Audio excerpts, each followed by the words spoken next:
رب اشرح لي صدري ويسر لي أمري واحلل عقدة من لساني يفقه قولي. Bismillahirrahmanirrahim.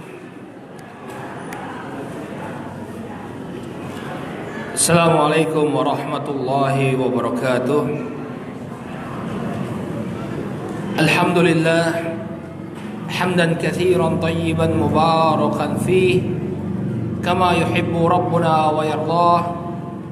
Ashhadu an la ilaha illallah wahdahu la syarika lah wa ashhadu anna Muhammadan abduhu wa rasuluh sallallahu alaihi wa ala alihi wa sahbihi wa man ittaba'a hudahu ila yaumiddin, amma ba'd.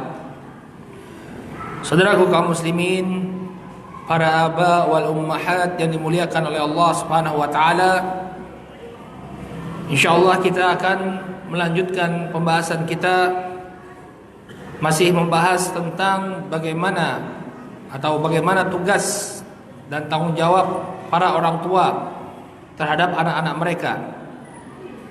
Di sisi yang pertama kita telah sebutkan ada 5 perspektif dalam melihat anak, di mana anak adalah nikmat, kemudian anak adalah perhiasan kehidupan dunia, anak adalah ujian bagi orang tuanya, demikian juga anak adalah investasi dunia dan akhirat, serta anak merupakan amanah dan tanggung jawab yang hendaknya dijaga oleh orang tuanya.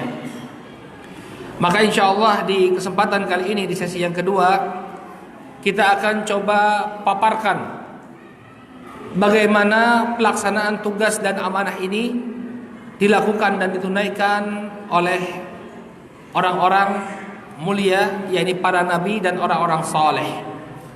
Kita akan dapati bahwa mereka benar-benar berusaha semaksimal mungkin untuk melaksanakan tanggung jawab ini, tidak melalaikannya sama sekali.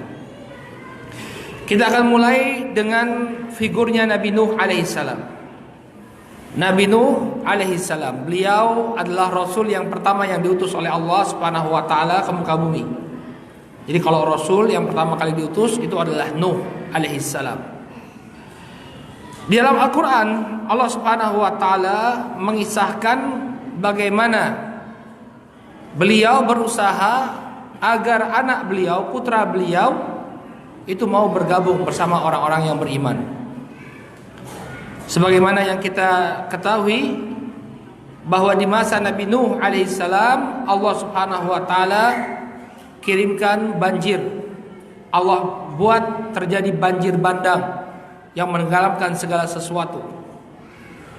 Maka orang-orang yang beriman berada di atas bahteranya Nabi Nuh alaihissalam. Namun ternyata hadirin yang dimuliakan oleh Allah, putra Nabi Nuh sendiri tidak mau bergabung bersama bapaknya. Hal ini diabadikan oleh Allah Subhanahu wa taala dalam surat Nuh ayatnya ke-42 dan 43, di mana Allah Subhanahu wa taala menceritakan wa nada nuhun ibnahu wa kana fi ma'zilin ya bunayyar kam ma'ana wa la takum ma'al kafirin. Kata Allah Subhanahu wa taala, dan Nuh pun kemudian menyeru anaknya dalam keadaan anaknya itu berada di tempat yang jauh lagi terpencil. Ya bunayyar kam ma'ana, wahai putraku, naiklah bersama kami.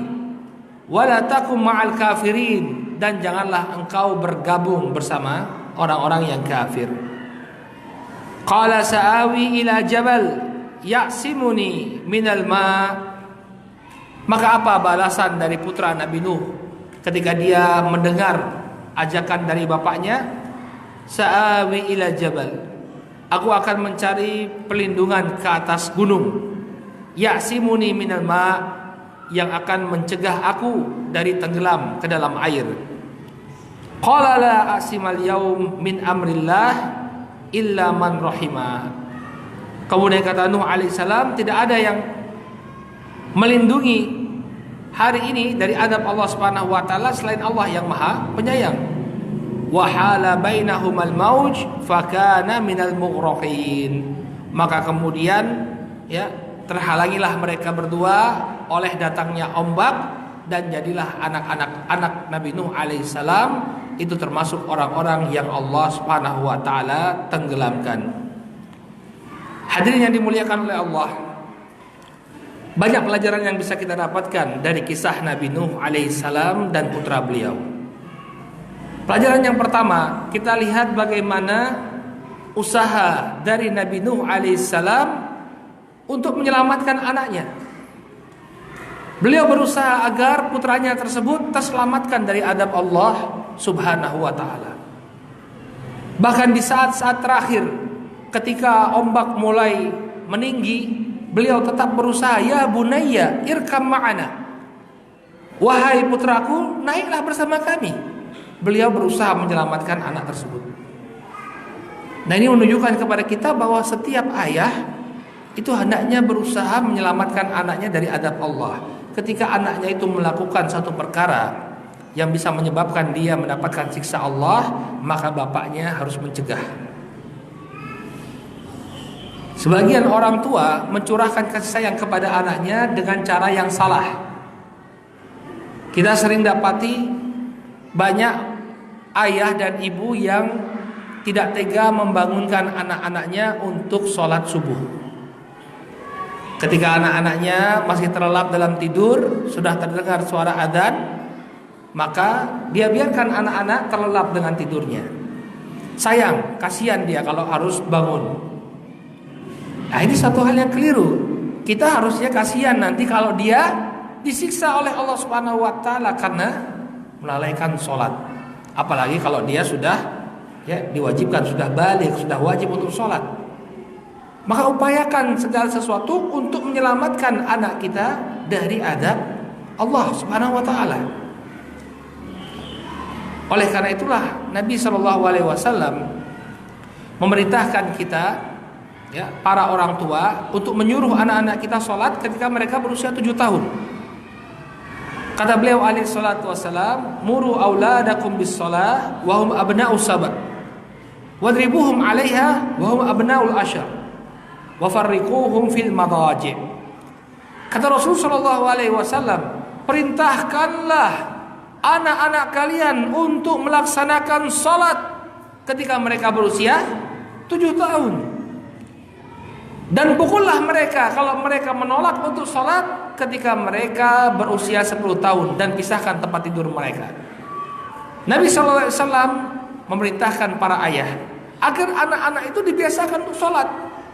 Jangan nunggu sampai dia balik baru kemudian diperintahkan untuk sholat. Tapi mulai dari usia 7 tahun. Kata para ulama, kenapa? Agar mereka terbiasa untuk melakukan ibadah tersebut. Apalagi ketika sudah balik. Selamatkan anak kita, jangan sampai dia mendapatkan murka Allah Subhanahu wa taala. Bangunkan mereka dari tidurnya untuk melakukan ibadah sholat. Cegah mereka dari melalaikan sholat. Setiap waktu sholat, kontrol anak-anak kita. Seperti yang dilakukan oleh Nabi Nuh alaihissalam. Dia berusaha agar anaknya tidak mendapatkan adab dari Allah Subhanahu wa ta'ala. Berusaha semaksimal mungkin. Ada sebuah kisah dari Syekh Abdul Aziz bin Baz rahimahullah ta'ala, bagaimana beliau melaksanakan amanahnya sebagai seorang tua dan juga berusaha mencegah anak-anaknya dari kemurkaan Allah. Ternyata beliau, hadirnya dimuliakan oleh Allah, itu punya kebiasaan membangunkan anak-anaknya di waktu subuh untuk melakukan sholat. Sampai ketika anak-anaknya sudah dewasa, beliau tetap melaksanakan tugas tersebut. Sehingga tidak jarang beliau rahimahullahu ta'ala meminta diteleponkan anak-anaknya. Ditelepon anak-anaknya, kemudian Syekh Abdul Aziz bin Baz kemudian menyuruh anaknya itu, setelah diangkat teleponnya, menyuruh mereka membaca doa bangun tidur. Alhamdulillahilladzi ahyana ba'dama amatana wa ilaihin nusyur. Untuk membuktikan bahwa anaknya itu benar-benar sudah bangun. Kalau anaknya itu masih ngantuk, dia tidak akan bisa membaca doa tersebut. Jadi beliau ngetesnya dengan apa? Dibangunkan, kemudian ayo baca doa setelah bangun dari tidur. Kalau dia sudah bisa membaca itu berarti dia sudah bangun betulan. Lihat bagaimana usaha beliau untuk menyelamatkan putra-putri beliau dari adab api neraka sampai tetap dibangunkan untuk melakukan sholat subuh, dijaga oleh beliau. Nah, Nabi Nuh alaihissalam juga begitu. Ya. Nah, kita demikian juga kepada anak-anak kita. Yang kita upayakan itu adalah agar mereka tidak mendapatkan siksa Allah Subhanahu wa taala. Ya, itulah sebenarnya rasa sayang dari orang tua. Bukannya rasa sayang itu kemudian membiarkan mereka bersantai-santai, lalai, tidak. Tapi bagaimana agar mereka bisa menjadi hamba Allah Subhanahu wa taala yang taat. Ya. Dan jangan sampai mereka diazab oleh Allah Subhanahu wa taala. Tanamkan itu pada diri kita. Kita nyuruh mereka sholat, kita suruh mereka belajar agama. Itu tujuannya agar apa? Agar mereka tidak diazab oleh Allah Subhanahu wa taala. Kemudian juga faedah yang bisa kita dapatkan dari kisahnya Nabi Nuh alaihissalam dengan putra beliau, kita lihat Nabi Nuh alaihissalam adalah sosok Nabi yang mulia. Bahkan beliau tergolong ke dalam ulul azmi minar rusul, ya, rasul yang memiliki kedudukan yang lebih tinggi daripada rasul-rasul lainnya. Ini hanya diberikan kepada Allah oleh Allah Subhanahu wa taala kepada 5 orang nabi. Nabi Nuh alaihissalam, Nabi Musa alaihissalam, Nabi Ibrahim alaihissalam, kemudian atau urutannya yang pertama Nabi Nuh alaihissalam, kemudian Ibrahim alaihissalam, kemudian Musa alaihissalam, Isa alaihissalam, dan Nabi kita Muhammad sallallahu alaihi wasallam. Beliau bukan hanya sekedar nabi dan rasul, bahkan ulul azmi minar rusul. Tapi apakah kemudian kedudukan beliau sebagai ulul azmi minar rasul itu bisa menyelamatkan putra beliau? Jawabannya tidak bisa. Ya. Ketika dikatakan irkam ma'ana, ya, ayo naik bersama kami, gak mau anaknya. Lebih memilih untuk bersama orang-orang kafir. Dari sini kita bisa ambil sebuah pelajaran bahwa hidayah itu di tangan Allah Subhanahu wa taala. Bahkan seorang nabi pun tidak bisa menyelamatkan anaknya. Oleh karena itu selain kita berusaha memberikan pendidikan agama yang baik kepada anak-anak kita, hendaknya kita berdoa agar Allah Subhanahu wa taala memberikan hidayahnya kepada putra dan putri kita. Karena sebesar apapun upaya kita, kalau Allah Subhanahu wa taala tidak menghendaki, maka selama-lamanya dia tidak akan mendapatkan hidayah. Tapi kalau kita berdoa meminta kepada Allah dengan penuh kesungguh-sungguhan, maka insya Allah Allah akan berikan hidayah kepada dirinya, kepada anak-anak kita. Ini contoh keteladanan yang diberikan oleh Nabi Nuh alaihissalam. Sampai menjelang kematian anaknya, beliau tetap berusaha agar anaknya tersebut diselamatkan oleh Allah Subhanahu wa ta'ala. Kemudian keteladanan yang kedua kita dapati dari Nabi Ibrahim dan Nabi Yakub alaihissalam. Keteladanan mereka berdua disebutkan oleh Allah Subhanahu wa taala di dalam surat Al-Baqarah ayat yang ke-132 dan 133. Di mana Allah Subhanahu wa taala berfirman, "Wa wassa biha Ibrahimu banihi wa Yaqub, ya baniya innallaha astafa lakumuddin fala tamutunna illa wa antum muslimun." Dan Ibrahim telah mewasiatkan ucapan itu kepada anak-anaknya, demikian juga Yakub alaihissalam. Apa yang diwasiatkan oleh Ibrahim dan Yakub? Innallaha astafa lakumuddin fala tamutunna illa wa antum muslimun. Sesungguhnya Allah Subhanahu wa taala telah memilih agama ini bagi kalian. Oleh karena itu janganlah kalian meninggal melainkan dalam keadaan sebagai seorang muslim. Ini wasiatnya Nabi Ibrahim alaihissalam, demikian juga Nabi Yakub alaihissalam. Kemudian kata Allah, am kuntum syuhada idh hadara Yaqub al-maut idh qala li banihi ma ta'buduna min ba'di.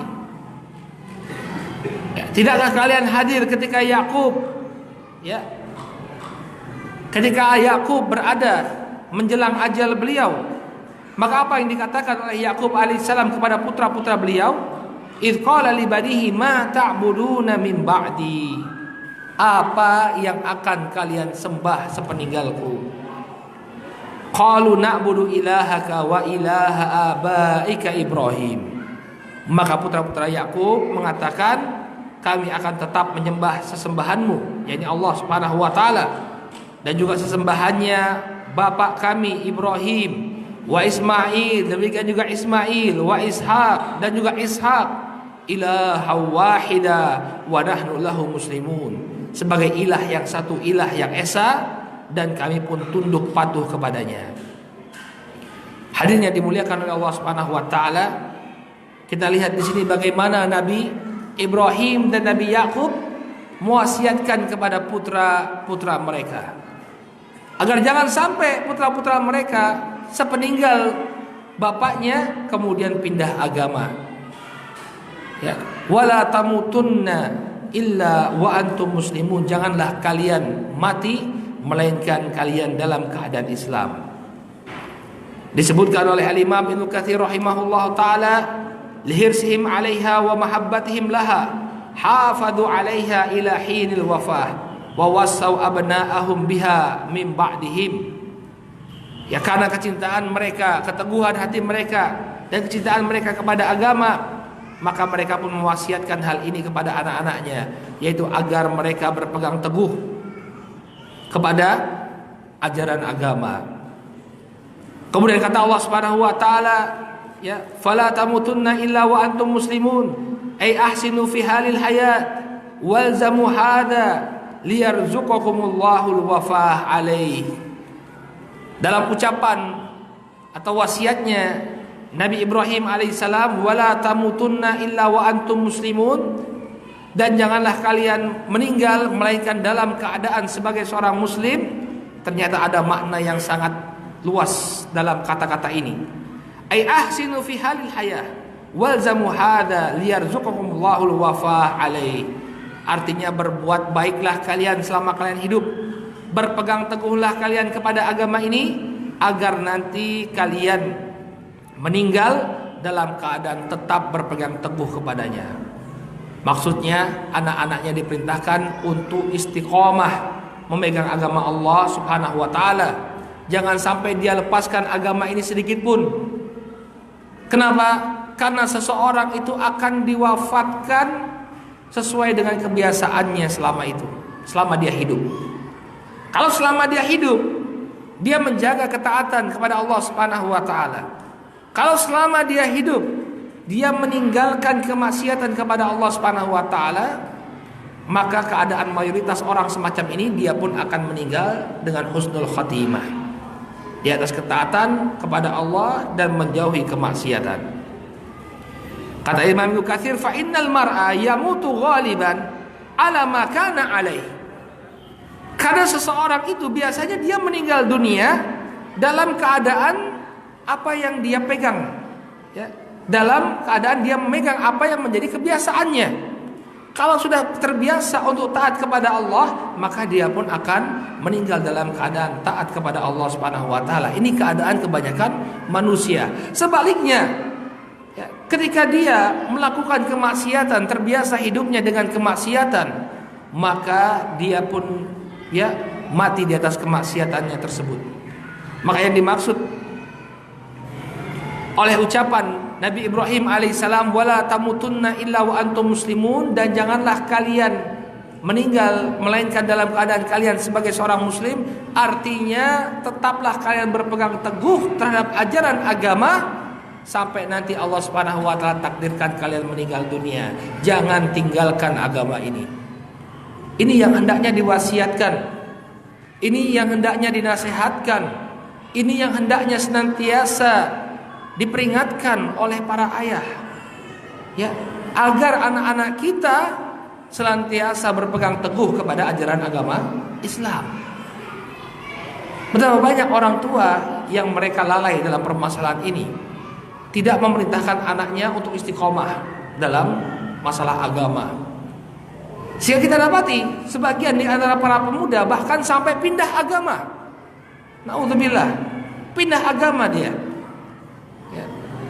ketika dia terjatuh pada pergaulan, ya, kemudian mengikuti agama suaminya yang dahulu sudah kita didik dengan keislaman, ya, ternyata ketika dia menikah pindah agama. Dan ini banyak sekali terjadi. Bahkan mungkin di tengah-tengah kita ada satu keluarga, ya, bapak dan anaknya berbeda agamanya. Anaknya muslim, ya, atau bapaknya muslim, anaknya Nasrani. Pindah agama karena pernikahan. Nah, hendaknya kita pesankan kepada anak-anak kita, tetaplah mereka menjadi seorang muslim kapanpun dan dimanapun mereka berada. Bahkan bukan hanya sebagai muslim, sebagai label saja, tapi sebagai seorang muslim yang istiqomah menjalankan syariat Allah Subhanahu wa taala sampai akhir kehidupan dia. Karena inilah yang diwasiatkan, ya, oleh Nabi Ibrahim alaihissalam. Ini keteladanan yang diberikan oleh Nabi Ibrahim dan Nabi Yakub alaihissalam. Kemudian kata Imam Ibnu Katsir rahimahullahu taala, wa qad ajrallahu al-karim adatahu bi anna man qasada al-khair wufiqa lahu wa yussira alaihi wa man nawa salihan thabata alaihi. Allah Subhanahu wa taala telah memperlakukan adat, yaitu hukum kauniyahnya, bahwa barang siapa yang memiliki tujuan yang baik maka Allah akan menuntunnya ke arah kebaikan dan mudahkan baginya arah kebaikan tersebut. Dan barang siapa yang berniat melakukan kesolehan, maka dia akan meneguhkan dirinya di atas kesolehan tersebut. Maksudnya ketika Nabi Ibrahim mewasiatkan anak-anaknya agar mereka jangan meninggal dalam keadaan Islam, dia berharap agar anak-anaknya itu istiqomah di jalan Allah Subhanahu wa taala. Karena barang siapa yang sudah terbiasa dengan kebaikan, kemudian dia meniatkan untuk senantiasa istiqomah di atas kebaikan, maka insyaallah Allah Subhanahu wa taala akan anugerahkan kepadanya husnul khatimah, kematian yang baik. Demikian juga keteladanan dari Nabi Ismail alaihissalam. Di dalam Al-Qur'an Allah Subhanahu wa taala memuji Nabi Ismail alaihissalam sebagai orang yang menepati janji, shadiqul wa'd. Ya. Dalam surat Maryam ayat ke-54 dan ke-55 Allah Subhanahu wa taala berfirman, ya, wadhkur fil kitabi Ismail innahu kana shadiqal wa'd wa kana rasulan nabiyya. Dan ceritakanlah kepada mereka tentang kisah Ismail yang disebutkan dalam kitabullah. Innahu kana shadiqal wa'd wa kana rasulan nabiyya. Sesungguhnya dia adalah seseorang yang benar janjinya. Dia juga merupakan seorang rasul dan seorang nabi. Apa yang menyebabkan Nabi Ismail alaihissalam dipuji oleh Allah Subhanahu wa taala dengan pujian yang demikian tinggi? Wa kana ya'muru ahlahu bis salati waz zakah wa kana 'inda rabbih mardiyya.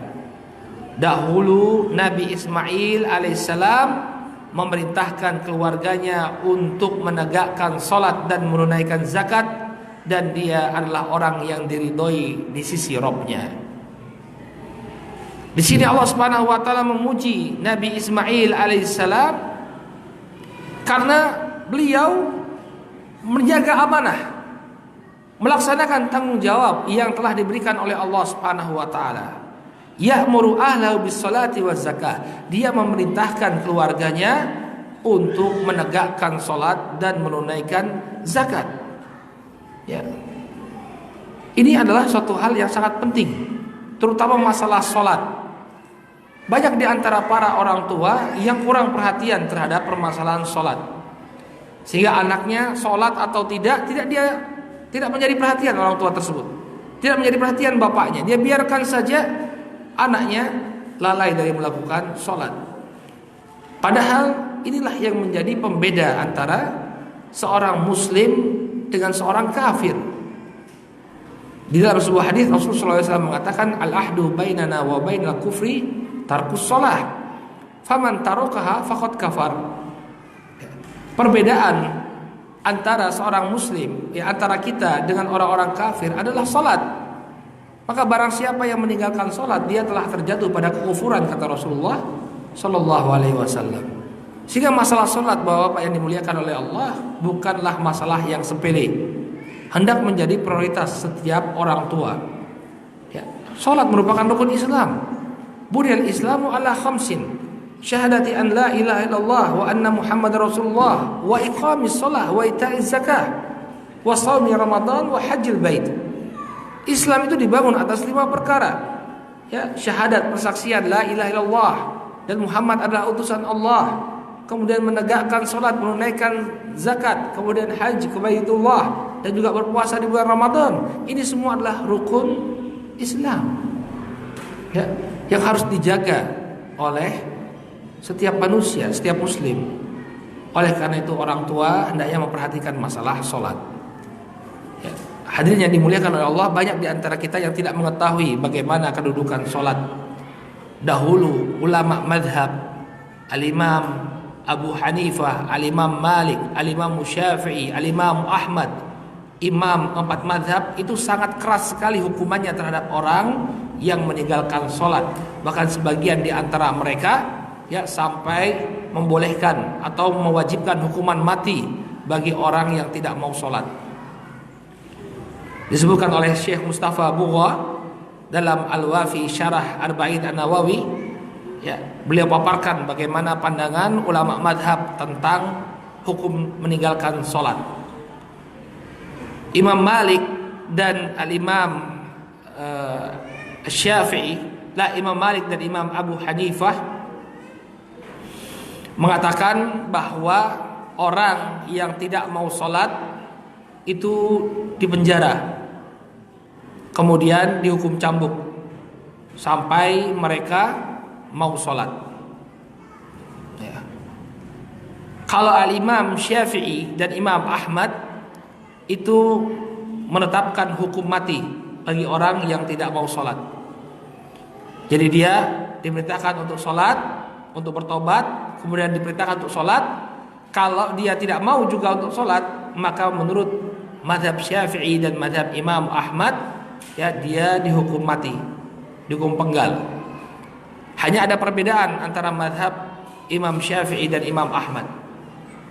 Kalau mazhabnya Imam Syafi'i, ketika dia dipenggal, meninggal dunia, maka jenazahnya diperlakukan sebagaimana seorang muslim.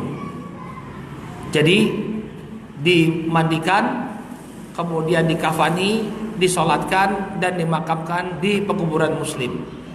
Tapi dia dihukum mati karena dia tidak mau sholat. Teranggap sebagai seorang muslim, mayitnya mayit seorang muslim. Tapi mazhabnya Imam Ahmad, ketika seseorang dieksekusi karena dia tidak mau sholat, maka mayatnya tidak dianggap sebagai mayat seorang muslim, dianggap sebagai mayat seorang kafir, ya, yang kemudian dikuburkan begitu saja tanpa harus dikafani dan disolatkan. Ini pendapat imam madhab terhadap orang yang meninggalkan sholat. Nah, bagaimana kalau pendapat-pendapat mereka ini diterapkan di negeri kita? Ya, banyak sekali di antara orang-orang yang mengaku sebagai muslim meninggalkan sholat, tidak sholat sama sekali. Ya. Oleh karena itu hendaknya kita memperhatikan bagaimana sholat, penunaian sholat di tengah-tengah anak-anak kita. Jangan sampai kemudian mereka menjadi orang-orang yang lalai dari menegakkan sholat. Kemudian hadirin yang dimuliakan oleh Allah Subhanahu wa taala, keteladanan lainnya diberikan oleh Nabi Yakub alaihissalam. Di dalam Al-Quran surat Yusuf ayat yang ke-11 sampai ke-13, Allah Subhanahu wa taala menceritakan tentang kekhawatiran Nabi Yakub alaihissalam ketika Nabi Yusuf alaihissalam putra beliau ingin dibawa untuk bermain-main. Tatkala saudara-saudara Yusuf alaihissalam berkata kepada bapaknya, "Ya abana, ma laka la ta'manna 'ala Yusuf wa innahu lahu lanasihun." Wahai ayah kami, apa yang menyebabkan engkau tidak mempercayakan Yusuf kepada kami? Artinya ketika saudara-saudara laki-laki Yusuf ini mau bermain-main, ya, Nabi Yusuf itu tidak langsung dilepas oleh bapaknya. Bapaknya merasa khawatir. Oleh karena itu saudaranya mempertanyakan, wahai bapak, wahai ayah kami, kenapa Yusuf kemudian tidak dipercayakan kepada kami? Arsilhu ma'ana ghadan yarta' wa yal'ab wa inna lahu lahafizun. Biarkan dia bersama kami. Nanti kami akan ajak dia bermain-main, ajak dia bersenang-senang.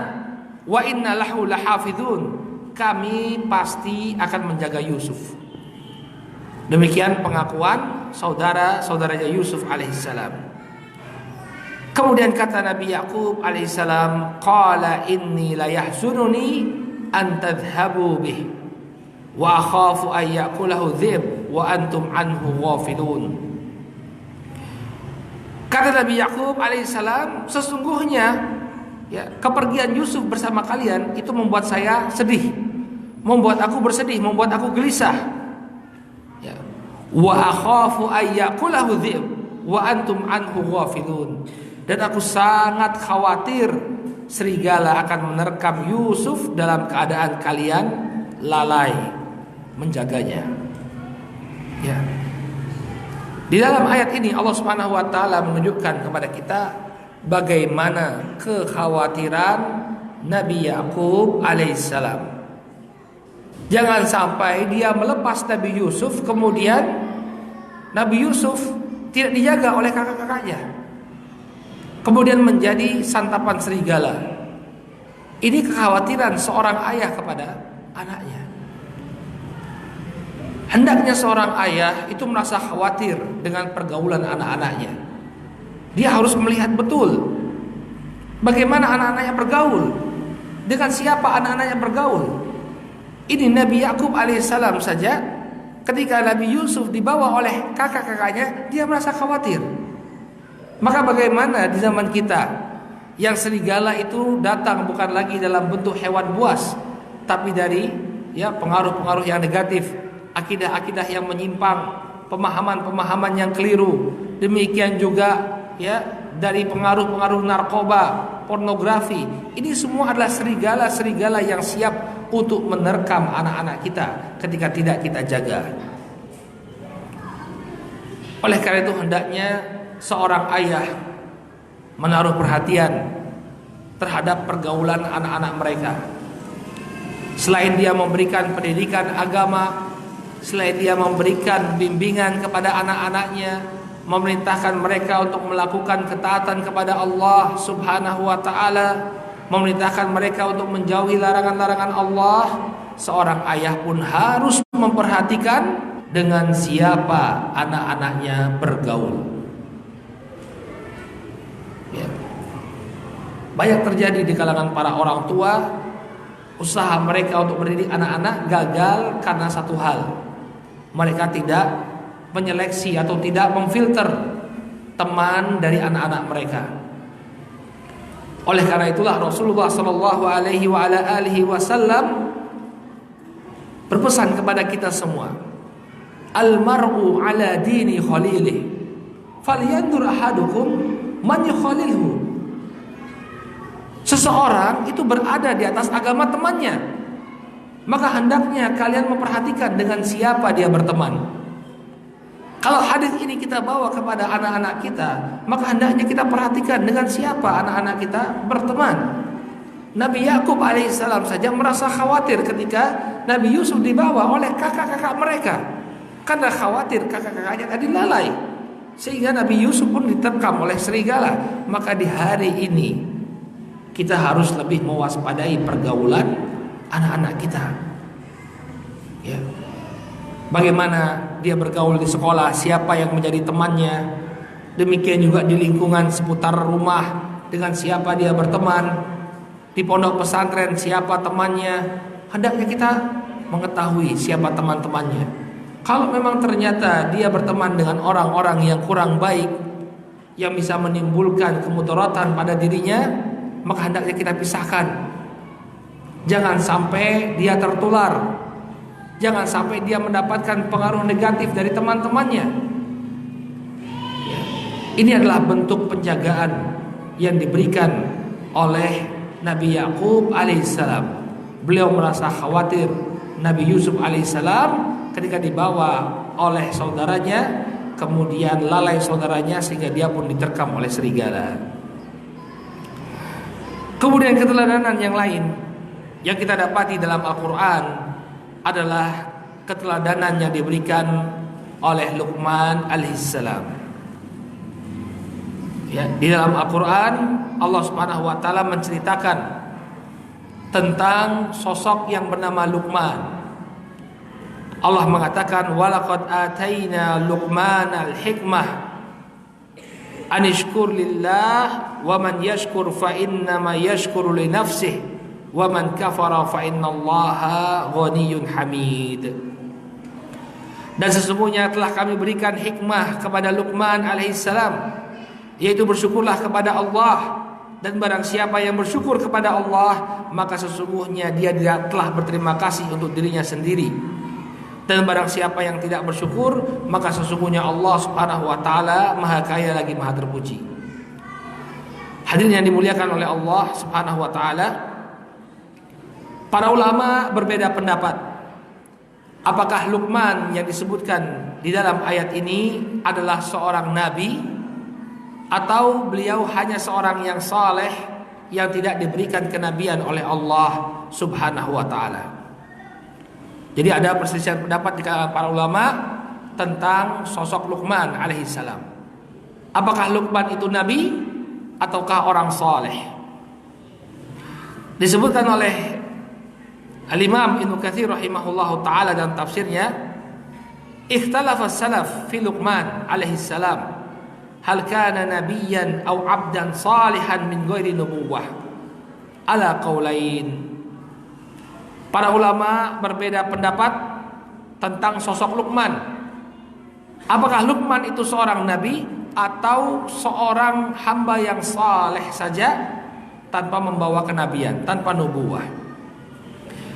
Mereka berbeda pendapat menjadi dua pendapat, al-aktsaruna 'ala tsani, dan mayoritasnya berpendapat bahwa beliau bukanlah seorang nabi. Jadi Luqman alaihissalam bukanlah seorang nabi. Bahkan disebutkan dalam sebagian riwayat bahwa Luqman ini adalah seorang bekas budak, ya, yang berasal dari negeri Habasyah.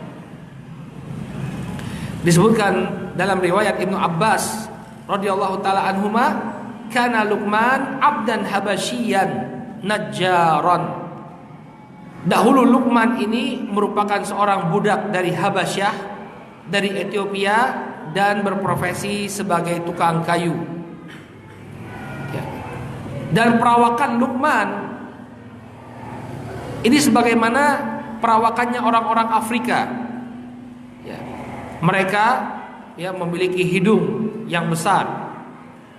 Dalam sebuah riwayat yang disebutkan dari Jabir bin Abdullah, disebutkan, ditanyakan kepada Jabir bin Abdullah, man taha ilaikum min sya'ni Luqman, apa yang sampai kepada kalian dari berita Luqman? Qala kana qasiran aftasa min nubah. Dia berperawakan pendek, kemudian berhidung lebar, dan berasal dari Nubah. Nubah itu daerah yang disebut sebagai Nubia atau Nubah, ya, daerah yang terletak di bagian selatan negeri Sudan. Jadi negeri Sudan di Afrika Utara itu bagian selatannya disebut sebagai daerah Nubia. Dari Sa'id ibn Musayyib rahimahullahu taala, beliau mengatakan kana Luqman min Sudani Misr dza masyafir a'tahu Allahul hikmah wa mana'ahu an-nubuwah. Dahulu Luqman berasal dari pedalaman Mesir. Dia memiliki ciri berbibir tebal, ya, seperti ciri saudara-saudara kita dari Afrika. Mereka berhidung besar dan berbibir tebal. Nah, Allah Subhanahu wa taala telah memberikannya hikmah tapi tidak memberikannya kenabian. Nah, di antara satu hal yang spesial dari Luqman Al-Hakim, beliau di dalam Al-Quran menceritakan atau memberikan nasihat-nasihat kepada anak beliau. Dalam surat Luqman ayat ke-13 ya, dimulai nasihat beliau, wa idh qala Luqmanu li ibnihi wa huwa ya'idhuhu ya bunayya la tusyrik billah inna syirka la zulmun azim.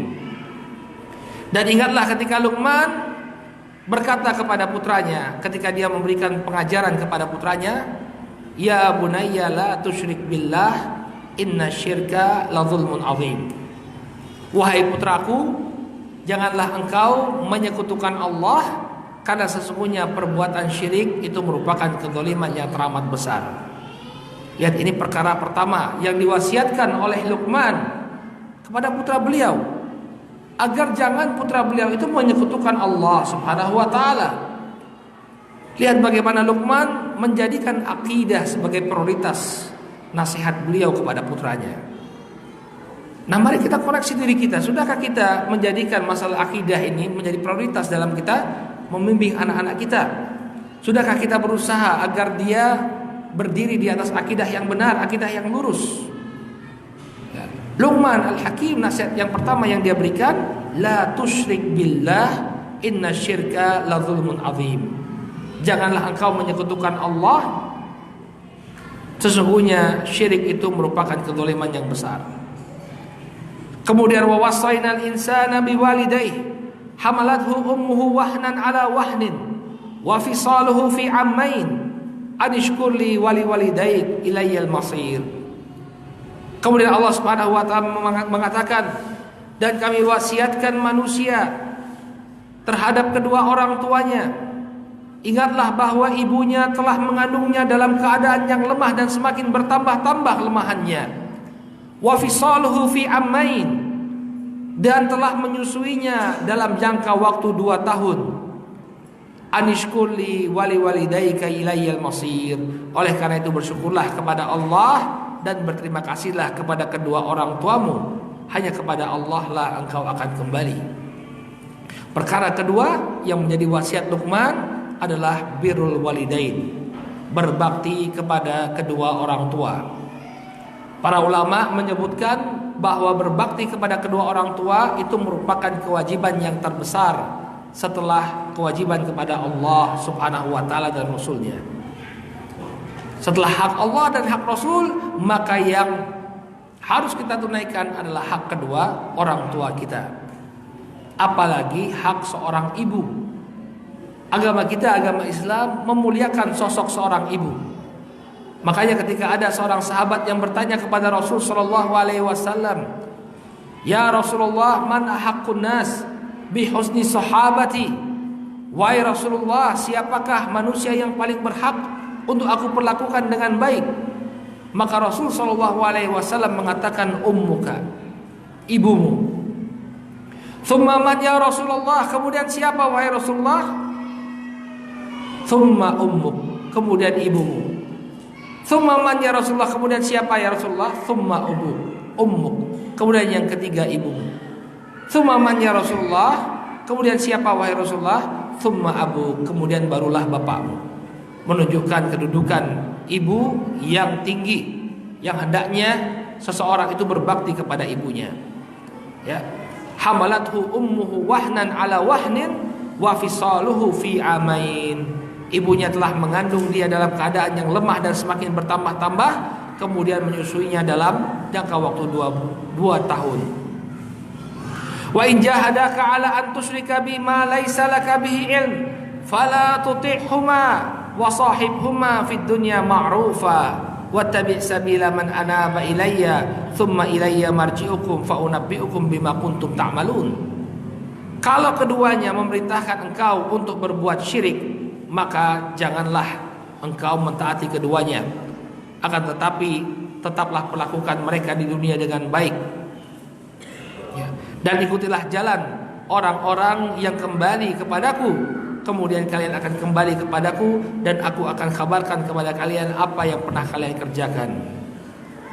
Kemudian bagaimana nasihat Luqman kepada anaknya? Ya bunayya innaha intaku mithqala habbatin min khardalin fatakun fi sakhratin aw fi samawati aw fil ard ya'ti bihallah innallaha latifun khabir.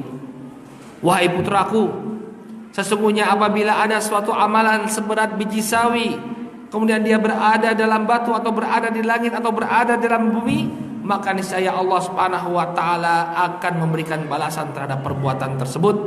Sesungguhnya Allah Subhanahu wa taala Maha halus dan Maha mengetahui. Ya bunayya aqimis shalah wa'mur bil ma'ruf wanha 'anil munkar wasbir 'ala ma asabak inna dzalika min azmil umur. Kemudian Luqman berwasiat kepada putra beliau, wahai anakku, dirikanlah salat dan perintahkanlah manusia untuk melakukan kebaikan dan cegahlah mereka dari perbuatan mungkar. Wasbir 'ala ma asabak, dan bersabarlah engkau terhadap apa-apa yang menimpa dirimu. Inna dzalika min azmil umur. Sesungguhnya hal yang demikian merupakan hal-hal yang telah ditentukan oleh Allah Subhanahu wa taala. Lihat bagaimana wasiat Luqman, berwasiat kepada putranya untuk dia menegakkan salat dan melakukan amar ma'ruf nahi munkar. Wala tusair haddaka lin-nasi wala tamshi fil ardi maraha innallaha la yuhibbu kulla mukhtalin fakhur. Kemudian lanjut Luqman, dan janganlah engkau palingkan wajahmu dari manusia karena sombong, dan janganlah engkau berjalan di muka bumi dengan angkuh. Sesungguhnya Allah Subhanahu wa taala tidaklah menyukai orang-orang yang sombong lagi membanggakan diri. Waqsid fi masyik waqdud min sautik inna ankaral aswat la sautul hamir. Dan sederhanalah engkau dalam berjalan dan pelankanlah suaramu, sesungguhnya seburuk-buruk suara adalah suara keledai. Ini adalah wejangan dari Luqman alaihissalam kepada putra beliau. Apa yang kita bacakan ini, hadirin yang dimuliakan oleh Allah Subhanahu wa taala, menunjukkan kepada kita bahwa para nabi dan orang-orang saleh tidaklah melupakan tugas mereka sebagai seorang ayah. Mereka tetap memberikan bimbingan kepada putra-putra mereka untuk menjadi orang-orang yang taat kepada Allah Subhanahu wa taala. Oleh karena itu hendaknya kita meneladani mereka. Jangan sampai kemudian tugas dan tanggung jawab yang telah dibebankan oleh Allah Subhanahu wa taala kepada kita sia-siakan begitu saja, tidak kita laksanakan. Ingat, semuanya akan dimintai pertanggungjawaban oleh Allah Subhanahu wa taala. Mungkin ini materi yang bisa kita sampaikan di kesempatan pagi menjelang siang hari ini. Ya, kita cukupkan dulu sampai di sini, semoga bisa bermanfaat. Di sini ada beberapa pertanyaan. Insya Allah kita akan bacakan beberapa pertanyaan yang berhubungan dengan masalah pendidikan anak.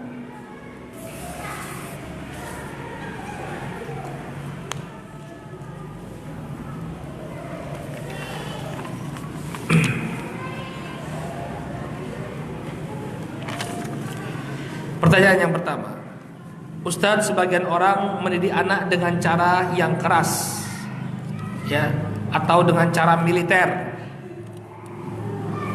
Anaknya mau jadi tentara apa? Menyuruh atau mengingatkan harus dengan membentak-bentak atau marah-marah. Apakah dibenarkan di dalam Islam? Ya, di dalam Islam hukum asal kita mendidik anak itu adalah dengan kasih sayang, dengan nasihat yang penuh kelemah lembutan. Ya, dalam sebuah hadis disebutkan, ya, irhamu man fil ard yarhamukum man fis sama. Kata Rasul sallallahu alaihi wasallam, kasihilah orang-orang yang ada di bumi, maka niscaya Allah Subhanahu wa taala yang berada di langit akan mengasihimu. Ya, akan mengasihi kalian. Sehingga hukum asal seseorang dalam mendidik itu adalah dengan kelemah lembutan. Bukan berarti tidak boleh keras.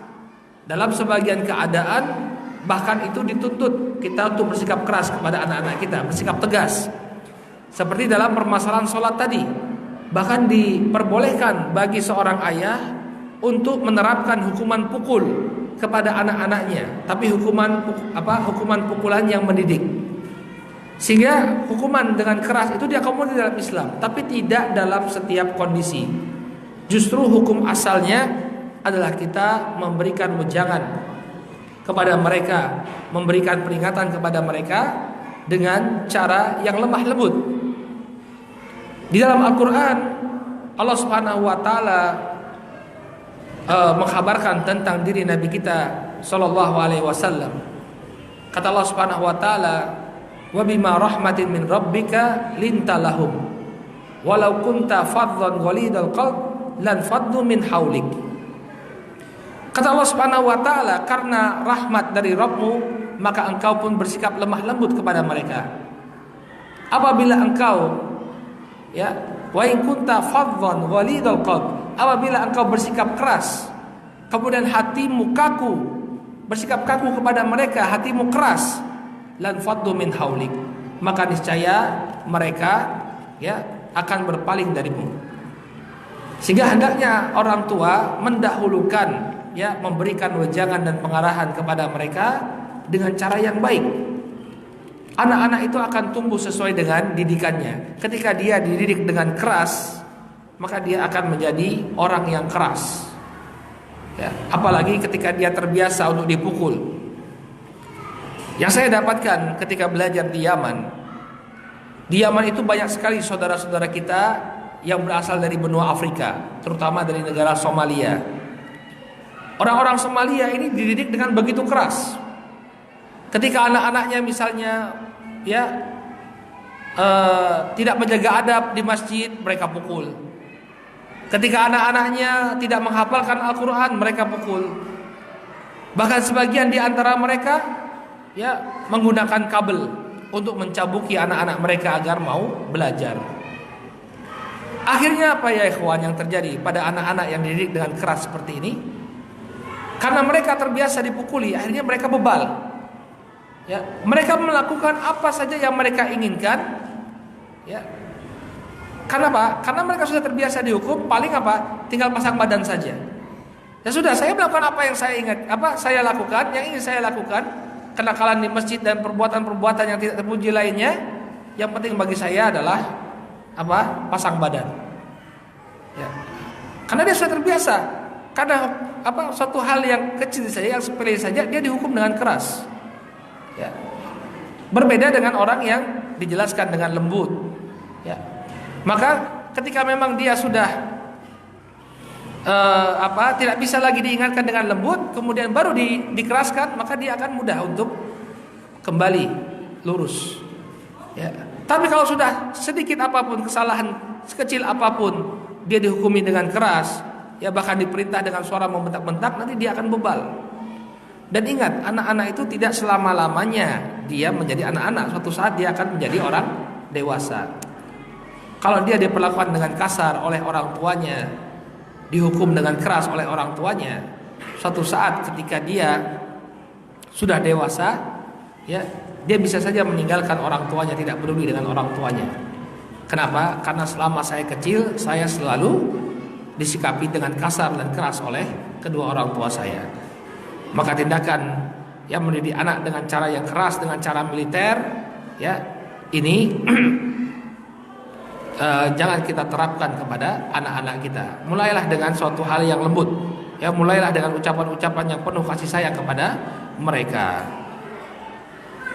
Bagaimana cara mendidik anak yang baik jika kedua orang tua berpisah atau bercerai, di mana anak-anak ikut di salah satu pasangan? Perceraian bukan kemudian menjadikan lepas tanggung jawab. Misalnya seorang ayah, seorang laki-laki bercerai dengan istrinya, kemudian anaknya dibawa oleh istrinya, maka bukan kemudian tanggung jawab ayah itu berhenti. Sudah, itu tanggung jawab ibunya karena anak-anak ikut ibunya. Tidak. Tapi tetap dia berkewajiban. Bagaimana caranya? Dia kontrol keadaan anak-anaknya bagaimana. Atau bahkan diupayakan agar ada waktu kunjungan. Dia melihat bagaimana anak-anaknya, dia habiskan waktu bersama anak-anaknya. Walaupun sudah bercerai, dia tetap punya kewajiban untuk melihat atau memperhatikan pendidikan anak-anaknya. Tapi kalau misalnya ibunya, misalnya anaknya ikut ibunya, maka ibunya pun seperti itu, Dia kontrol bagaimana pendidikan anak-anaknya. Apakah bapaknya sudah memberikan tanggung jawab mendidik anak-anak tersebut atau tidak. Yang jadi masalah itu ketika semuanya berada di luar jangkauan kita. Misalnya salah seorang dari pasangan ini keislamannya sudah baik misalnya, ya, sudah ngaji, kemudian sudah berpegang teguh dengan sunnah Nabi Shallallahu Alaihi Wasallam, sementara pasangan yang lain belum, dan dia tidak punya kuasa. Seperti saya pernah ada satu kasus pasangan suami istri bercerai, ya, bapaknya orang Perancis, ibunya orang Indonesia. Ibunya bagus Islamnya, bapaknya ini karena baru masuk Islam, akhirnya ya kadang-kadang bagus Islamnya, kadang-kadang sholat, kadang-kadang enggak. Namun kemudian terjadi perceraian. Maka ibunda sangat bersedih, khawatir nanti anak-anaknya itu tidak mendapatkan ya pendidikan Islam yang baik. Maka apa yang disarankan kepada ibu ini? Ya sudah, banyak-banyak berdoa kepada Allah Subhanahu wa taala. Walaupun dia jauh dan tidak bisa memberikan pendidikan kepada anak-anaknya, dia masih bisa mendoakan. Kita lihat bagaimana kisahnya Nabi Yusuf alaihissalam. Nabi Yusuf alaihissalam, cerita beliau panjang dikisahkan oleh Allah Subhanahu wa taala dalam surat Yusuf, bahwa beliau pernah dipenjara, ya, setelah menolak ajakan dari istri pembesar Mesir ketika itu, beliau dipenjara. Kita tahu sendiri bagaimana keadaan penjara, apa isinya penjara, orang-orang yang rusak, para pelaku kejahatan. Tapi kita lihat Nabi Yusuf alaihissalam tetap dijaga oleh Allah Subhanahu wa ta'ala. Ini menunjukkan bahwa yang menjaga anak kita itu adalah Allah Subhanahu wa ta'ala. Kalau dia ternyata memang tidak bisa memberikan pendidikan, ya, kepada anak-anaknya, teruslah berdoa. Ya, mudah-mudahan walaupun dia berada jauh dari ibunya, Allah Subhanahu wa ta'ala tetap menjaga anak-anak tersebut. Atau kalau toh nanti dia diberikan pendidikan yang tidak benar oleh bapaknya, suatu saat dia akan bisa kembali kepada ajaran Islam yang benar.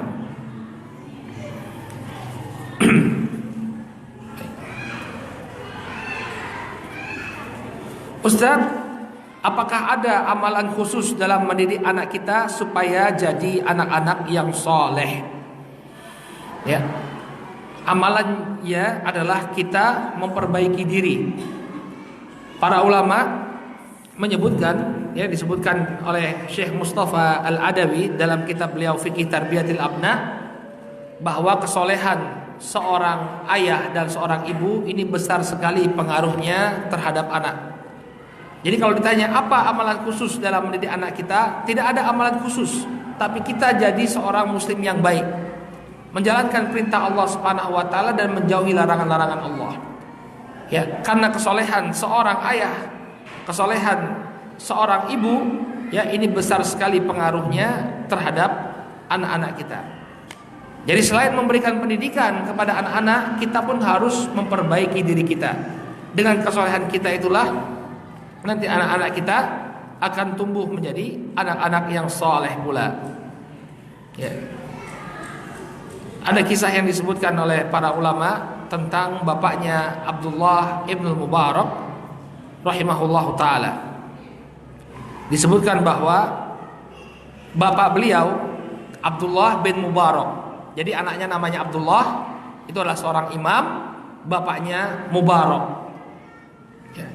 Dikisahkan bahwa Mubarak ini adalah bekas seorang budak, ya, seorang bekas budak yang dia bekerja menjaga sebuah kebun, ya, menjaga sebuah kebun. Nah, kemudian suatu hari majikan dari Mubarak ini minta agar dia mengambil buah delima yang manis. Mubarak, ambilkan bagiku buah delima yang manis. Kemudian diambilkanlah sebuah buah delima diberikan kepada majikannya. Ternyata yang dimakan, yang diberikan oleh Mubarak adalah delima yang asam. Kemudian diulangi lagi perintah oleh majikan, ambilkan delima yang manis. Diambilkan lagi buah delima, ternyata asam lagi. Sampai terulang 3 kali. Kemudian ditanyakan kepada, ya, Abdullah ibnu Mubarak, kepada Mubarak, wahai Mubarak, berapa lama engkau menjadi penjaga di kebun ini? 2 tahun, kata Mubarak. Kenapa selama 2 tahun bekerja kamu tidak bisa membedakan antara buah yang manis dengan buah yang tidak manis? Maka kata Mubarak, selama 2 tahun saya hanya bekerja sebagai penjaga. Tidak pernah satu butir pun saya mencicipi buah tersebut. Maka kemudian sang majikan pun terkesan dengan kejujuran Mubarak. Dinikahkanlah Mubarak dengan putrinya. Dan putrinya adalah seorang wanita yang salehah. Dari pernikahan ini lahirlah Abdullah ibnu Mubarak, seorang ulama yang saleh, yang dikenal dengan kezuhudannya. Nah, ini menunjukkan bahwa kesalehan seorang ayah. Ada pepatah di tengah-tengah kita bahwa buah itu tidak jatuh jauh dari batangnya. Apabila orang tua menjadikan diri mereka sebagai figur-figur yang soleh, maka niscaya akan tumbuh anak-anak yang soleh dan soleha pula di tengah-tengah mereka. Maka amalan yang perlu kita lakukan adalah memperbaiki diri. Jadilah figur-figur yang soleh yang mudah-mudahan dengannya Allah Subhanahu Wa Taala mudahkan juga anak-anak kita untuk menjadi anak-anak yang soleh dan solehah. Sudah habis waktunya, Mas. Mana Mas Heri? 5 menit lagi, 3 menit lagi. Baik. Secara syariat anak disuruh sholat ketika berusia 7 tahun. Apakah ketika belum berumur 7 tahun tidak boleh diajari bacaan sholat dan gerakan sholat?